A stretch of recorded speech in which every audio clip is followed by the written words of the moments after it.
Okay, Texas, I have a theory. I have a theory about Texas, and I think you're going to like it. It's inspired by a throwaway comment that Mrs. made a couple of months ago. She just said, Texans are Spartans. Kind of heard that, wrote it down, just put it away. Didn't really think about it, but it's been boiling away in the back of my head. Well, today I started thinking about it, and the more I started thinking about it, I started looking into it. And the more I looked into it, the crazier it got. Texans are the Spartans of America.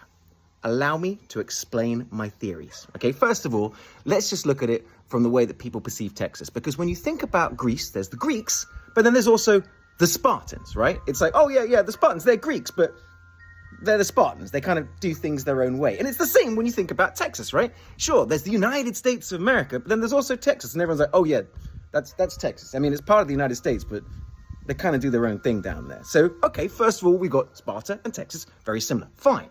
Well, what is Sparta very famous for historically, right?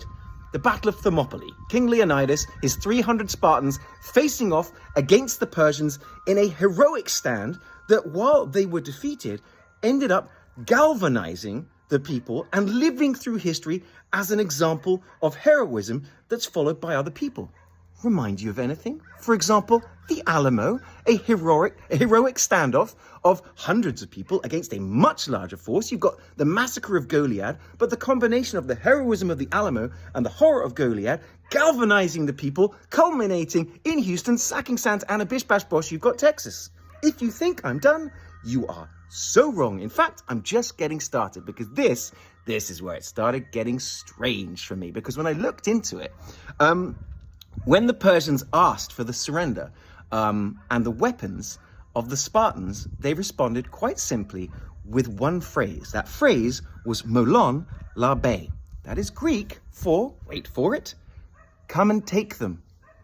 Sound familiar? In fact, that is where they got the idea of come and take it. When they put together that flag for the cannon that the Mexicans were asking the Texians to return, and the Texians were like, come and take it. Well, guess where they got the idea? King Leonidas. The Spartans. There's more, guys.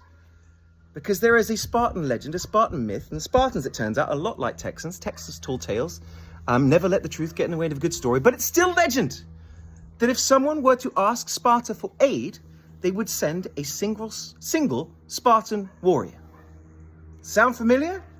One riot. One ranger. Texas is Sparta. Who knew?